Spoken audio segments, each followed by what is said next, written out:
Welcome, I'm Dr. Paul Dyer Grandmaster Dyer. We're here at Nomad Kali Fitness. We're going to go over boxing instruction. Boxing instruction is movement, the science of movement, right?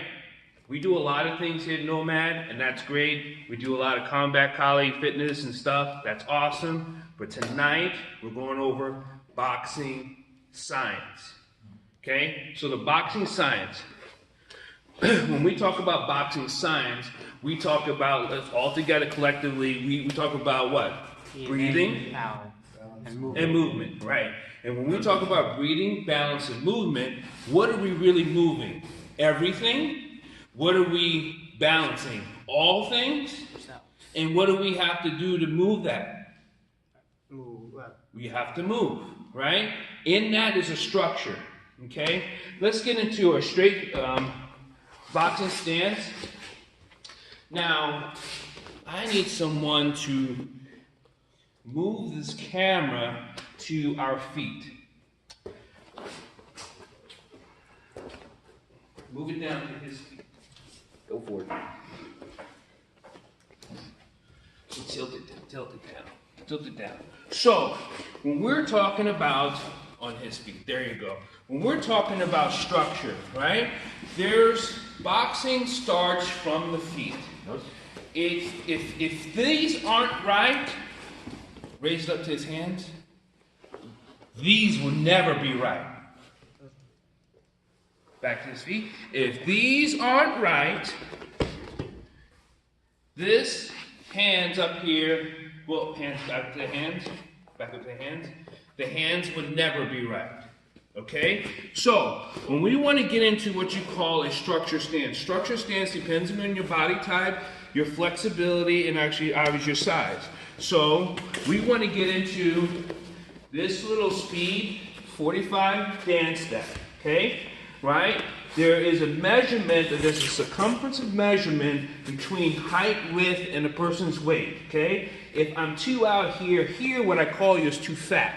If I call you too long, if I call you too skinny here, what I call you is too long.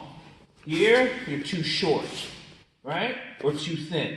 This is too thin. We're not walking a tightrope. So, if we get into that stance, we're looking at the apex from his body, from his central body right here to go straight down the line from his head, from this part of his head. His spine, if I was to drive a spike down through his spine, it would have to come out between his rectum and his private groin. It would have to. And it would end up right here. Okay? Between here, I then draw a line. It actually comes in a 360 line, but if I draw this line out into a square around his body, I can measure out with dynamics of 360, okay? But here is actually the structure of a V.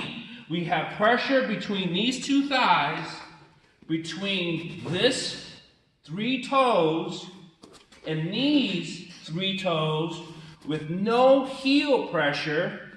You're not stuck in the heel here. You're not down. You're not planting the heel. Even though his heel looks down, he is not putting pressure back here. This calf muscle has to draw a line between here and the kidneys. It has to draw the line between here and the kidneys for this rotational pelvic movement. Coming straight from the foot, if he plants too hard, pick up your toes. He won't be able to pick up his toes and wiggle them. What does your toes do on me, camera on me? What do you think your toes do for balance? It's easier to stand. It what? It's a feeler. Yeah. So, and it feels who and what?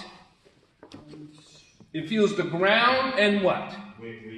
Where you are specifically in the central cortex of your mind. That's the first part of your foot that feels in the ground with your toes. Right, and then that sends a signal up to the central cortex. If your toes were cut off, your body would have to readjust where is it getting its sensory information from. Because we can close our eyes and still be able to be balanced in movement because our body feels where we are. Okay? Back on his feet. So, feet. He's in pressure. He can pick up his toes and wiggle them. Just wiggle your toes, just like this. So stand in stance and wiggle your toes. He's still in strong stance and he can still wiggle his toes. Now, on camera me. When you're moving, there's two movements the foot would do. It's either a push or a pull. After push or pull, there's rotation. So there's pushing, pulling, and rotation. Let's go back here. I don't have to look at his hands to know what strike he does if his feet are correct. So, camera on him. So if we throw this right punch, because we know he's in a left lead stance, which is in a strong right side punch. Okay, if he throws a left jab, throw the left jab.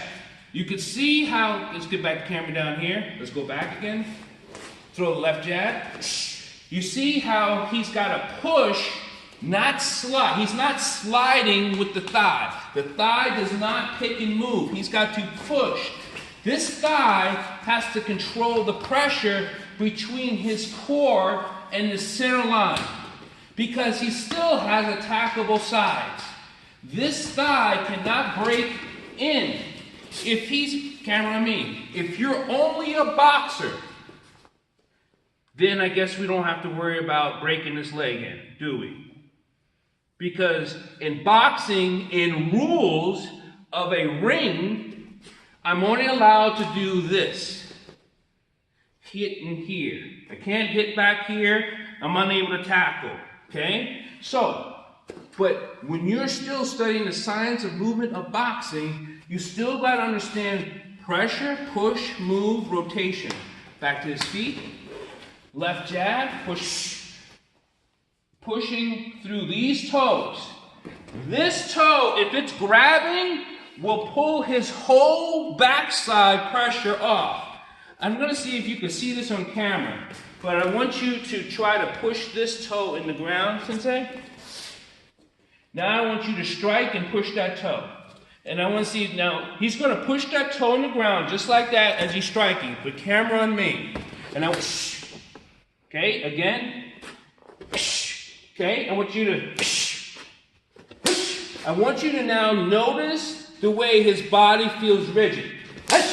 Okay, now I want you to go back to his toe, and I want him to relax the toe. He's pushing pressure on these three toes, and then jabbing. I want you to notice the looseness in the hips. Hush! Hush! Hush! It's quicker. Explain to them how it feels the difference, if you can. I don't feel as heavy on the ground. Okay. I don't feel like I have to use more energy to let the same punch go. If I have three toes going at the same time, this doesn't really matter at this point because I'm not using this to twist off the foot. No. I have a lot of more movement, feel more mobile because I'm not really pinning this to the ground anymore. I'm not letting my whole entire foot do the work. Because we release the energy through the strike. Now, there's a recall to this, right? He has to recall that punch to rotate to the different punch. Even if he was to throw this jab or double jab again, he would still he doesn't load through the legs. He has to load through the foot. So he has to jab, jab. He has to load through here because this is still applying pressure for him to maintain structure through here. If he loads through his legs, I can collapse him by hitting him in his rib cage. Because he's breaking his balance structure here, I can load this in here and he'll drop.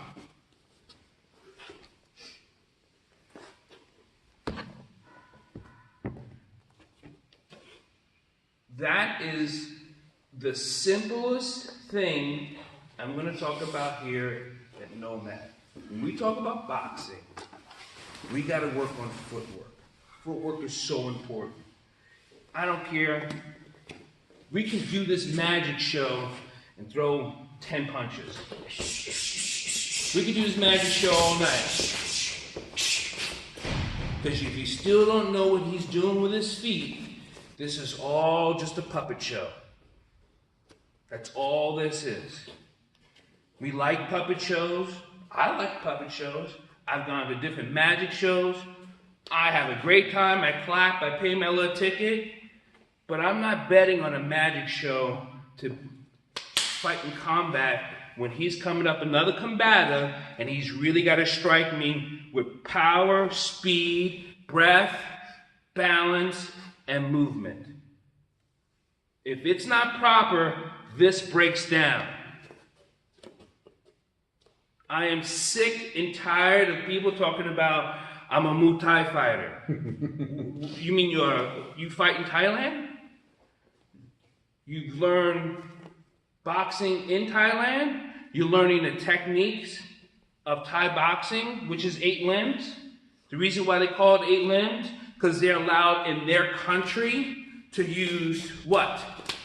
Hands, feet, shins, elbows, and knees. And knees. Okay? The shins,